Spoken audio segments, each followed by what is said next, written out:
FORA.tv. The world is thinking. The advocates have once again crafted a very, very well-intentioned message to the public. They are playing our emotions once again in regards to increasing the taxes on this substance to try to legalize it. They are playing our emotions because we're all in a financial depression, recession, depends on who you believe in. There is not a person that has not been affected with the economy of California as well as the nation today. They are trying to glean that one piece of emotion we all have and trying to justify what they're trying to do. But I think what we have to do is look at the cost. One of the concerns I have is in regards to substance abuse. We currently have legalized both alcohol as well as tobacco. From a public health standpoint, when we look at the costs associated with it, we're talking about the criminal justice system, the social costs. From a public health standpoint, I question whether or not we would reverse our course. I realize that's not going to happen, but it should be a basis as we look to introducing another substance into our society.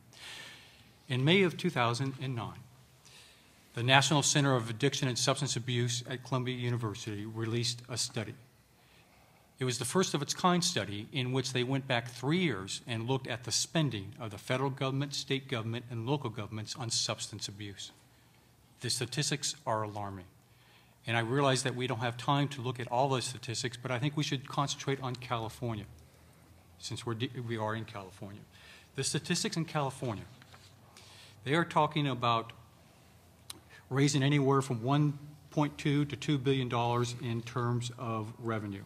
But by the same token, let's analyze that. When you look in 2005, the state of California spent $19.9 billion of substance abuse and addiction, or we spent $545.09 per capita. That's based on a population of 36.5 million. But the state of California collected $1.4 billion, or we collected $38.69 in taxes. Can we afford to introduce another substance that is going to be abused and is abused? When you look at the history right now, a lot of the medical research right now, why are the young people going into the emergency room?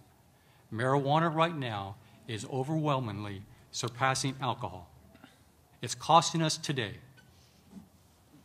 Mr. Lee. Well, the first question I'd have for the police chief is, does he think if we made booze illegal, our social costs would go down? I mean, do we want to return to Al Capone and Thompson submachine guns, driving around, shooting each other over selling alcohol? And, when we have more social costs from all those prohibition violence and people getting bathtub gin, going blind like they used to back in the 1920s. So to me, the argument that the social costs outweigh the taxes, are rested on one premise, and that's that all use or consumption would immediately end with prohibition, and we know that's not true. If I went to history, I had a history class in school, and we know the history of alcohol prohibition, that it just made things worse. We didn't legalize alcohol because we said it's a totally safe drug, it's a wonderful drug that everybody should use.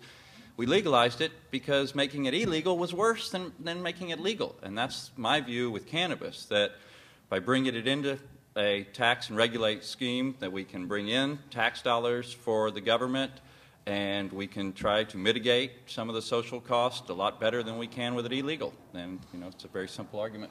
Dr. Schoenfeld, was there something you wanted to throw in on this? Yes. Alcohol and tobacco kill hundreds of thousands of people a year. Marijuana kills no one. The reason why there are more. Yeah, can I just add real quick to what you just said, that a lot of people don't realize how safe cannabis is compared to alcohol, that hundreds of frat boys drop dead from alcohol overdose every year because we don't teach that in drug education, how dangerous a drug alcohol is. Do you know how much cannabis it takes to kill a lab rat? 20 pounds dropped on it from 25 feet. That's the only way you can kill a lab rat, is to squish it.